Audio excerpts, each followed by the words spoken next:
اے فرشتوں جب تم دنیا میں گئے تو تم نے میرے بندوں کو کس حال میں پایا؟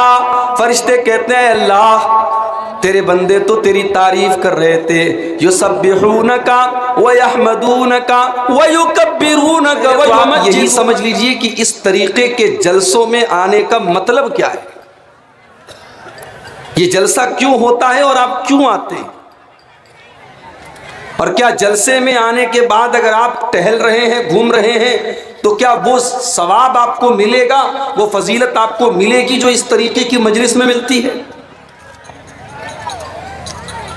آئیے ایک حدیث آپ کو سناتا ہوں، اس طریقے کی مجلس جہاں قرآن بیان ہو رہا ہے، جہاں حدیث بیان ہو رہی ہے، جہاں اللہ کی تعریف ہو رہی ہے، جہاں اللہ کی بزرگی بیان ہو رہی ہے، اس طریقے کی مجلس اور اس طریقے کی سبھا، اس طریقے کے پروگرام میں بیٹھنے کی کیا فضیلت ہے، ذرا آپ اس حدیث پر نظر ڈالیں۔ یہ صحیح بخاری کی حدیث ہے۔ اللہ کے پیارے نبی فرماتے ہیں ان للہ ملائکۃ یطوفون فی الارض، اللہ تعالیٰ کے کچھ فرشتے ایسے ہوتے ہیں جو زمین کا چکر لگاتے رہتے ہیں، جو دنیا کے اندر گھومتے رہتے ہیں۔ کیا مقصد ہوتا ہے؟ یلتمسون اہل الذکر، وہ تلاش کرتے ہیں کہ کہاں پر اللہ تعالیٰ کا ذکر کیا جا رہا ہے، کہاں پر قرآن پڑھا جا رہا ہے، کہاں پر اللہ کے نبی کی حدیثوں کو پڑھا جا رہا ہے، کہاں پر ایسا پروگرام ہے، کہاں پر ایسی مجلس ہے جہاں اللہ کا نام لیا جا رہا ہے، جہاں اس کے رسول کا نام لیا جا رہا ہے۔ جب اس طریقے کی مجلس کو فرشتے پا جاتے ہیں تو آپس میں کہتے ہیں ہلموا الی حاجتکم، او فرشتوں یہ دیکھو یہ قرآن کی مجلس ہے، یہ حدیث کی مجلس ہے، یہاں پر اللہ تعالیٰ کا تذکرہ ہو رہا ہے، اے فرشتوں چلو ہمارے مطلب کی چیز ہم کو مل گئی۔ فَيَحُفُّونَهُ، وہ سارے کے سارے فرشتے اس مجلس کو گھیر لیتے ہیں، اپنے پروں سے اس مجلس کو گھیر لیتے ہیں، اور لائن سے وہ فرشتے ایک دوسرے کے اوپر کھڑے ہو جاتے ہیں۔ اِلَى السَّمَاءِ الدُّنْيَا، آسمان، جہاں تک یہ آسمان نظر آ رہا ہے وہاں تک اس مجلس کے اوپر وہ فرشتے اپنے پروں سے اس کو گھیر لیتے ہیں، اور جب وہ اللہ تعالیٰ کے پاس جاتے ہیں تو اللہ تعالیٰ ان سے پوچھتا ہے ماذا یقول عبادی، اے فرشتوں میرے بندے کیا کہہ رہے تھے؟ اے فرشتوں جب تم دنیا میں گئے تو تم نے میرے بندوں کو کس حال میں پایا؟ فرشتے کہتے ہیں اللہ تیرے بندے تو تیری تعریف کر رہے تھے، یسبحونک ویحمدونک ویکبرونک ویمجدونک۔ اے اللہ جب ہم اس مجلس میں گئے ہم نے دیکھا کوئی سبحان اللہ کہہ رہا ہے، کوئی اللہ اکبر کہہ رہا ہے، کوئی الحمدللہ کہہ رہا ہے۔ اے اللہ تیری تعریف ہو رہی ہے، تیری بزرگی بیان کی جا رہی ہے، تیرے گن گائے جا رہے ہیں، تیری پرشنسا ہو رہی ہے، اے اللہ تیری تعریف بیان کی جا رہی ہے۔ اللہ پوچھتا ہے اے میرے فرشتوں کیا میرے بندوں نے مجھ کو دیکھا ہے؟ فرشتے کہتے ہیں لا واللہ یا ربی، اے اللہ تیری قسم تیرے بندوں نے آج تک کبھی تجھے دیکھا تو نہیں ہے۔ اللہ کہتا ہے اگر میرے بندے مجھ کو دیکھ لیں گے تو کیا حال ہوگا؟ فرشتے کہتے ہیں اللہ اگر تیرے بندے تجھ کو دیکھ لیں گے تو اور زیادہ تیری تعریف بیان کریں گے، اور زیادہ تیری عبادت کریں گے، اور زیادہ تیری پاکی بیان کریں گے۔ پھر اللہ سوال کرتا ہے اے میرے فرشتوں جب تم اس مجلس میں گئے تو میرے بندے مجھ سے کیا مانگ رہے تھے، کیا دعائیں کر رہے تھے، کیا سوال کر رہے تھے؟ فرشتے کہتے ہیں یسألونک الجنہ، اے اللہ تیرے بندے تو تجھ سے جنت مانگ رہے تھے، تجھ سے جنت کا سوال کر رہے تھے۔ اللہ پوچھتا ہے اے میرے فرشتوں کیا میرے بندوں نے جنت کو دیکھا ہے؟ نہیں نہیں، اے اللہ تیری قسم واللہ یا ربی، اے اللہ تیری قسم تیرے بندوں نے جنت کو نہیں دیکھا ہے۔ اے میرے فرشتوں اگر میرے بندے جنت کو دیکھ لیتے تو کیا کرتے؟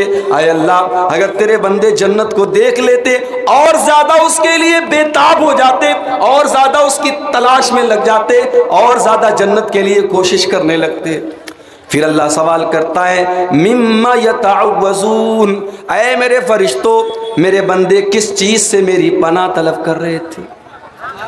میرے بندے کس چیز سے میری پناہ طلب کر رہے تھے؟ فرشتے جواب دیتے ہیں اے اللہ یتعوذون من النار، ہم نے دیکھا کہ تیرے بندے جہنم کی آگ سے تیری پناہ طلب کر رہے تھے۔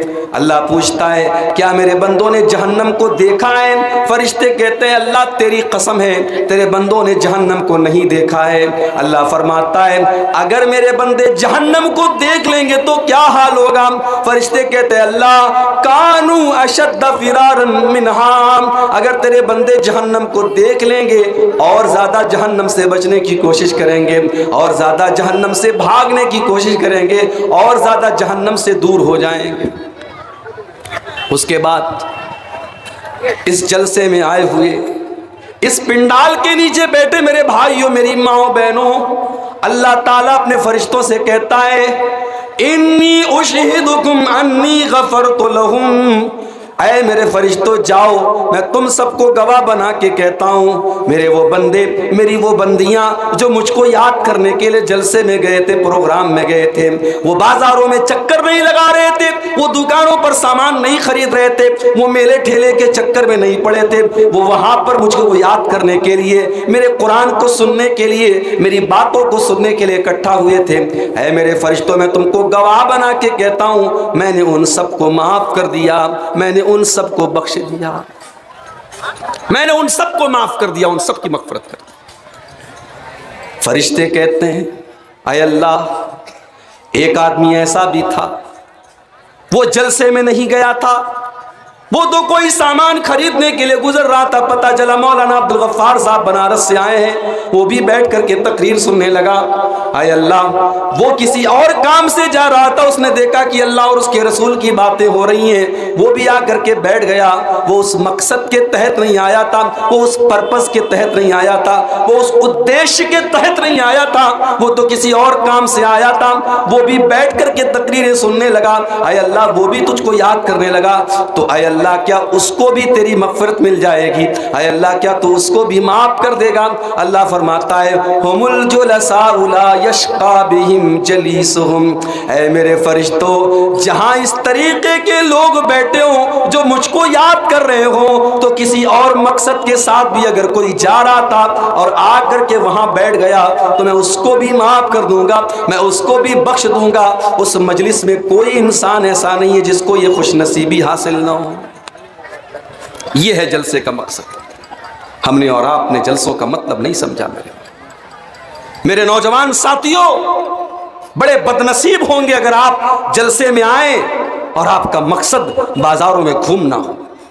میری ماں بہنوں بڑی بدنصیب ہو جائیں گی آپ اگر آپ پروگرام میں آئیں اور آپ کا مقصد شاپنگ کرنا، خریداری کرنا، چوڑی خریدنا، چپل خریدنا، جلیبی کھانا اور چائے پینا، اگر یہ آپ کا مقصد ہو گیا تو معاف کیجئے یہ حدیث ہمیں بتا رہی ہے کہ جو اللہ کو یاد کرنے آیا ہے، جو قرآن کو پڑھنے پڑھانے کے لیے آیا ہے، اس کو اللہ تعالیٰ کی مغفرت نصیب۔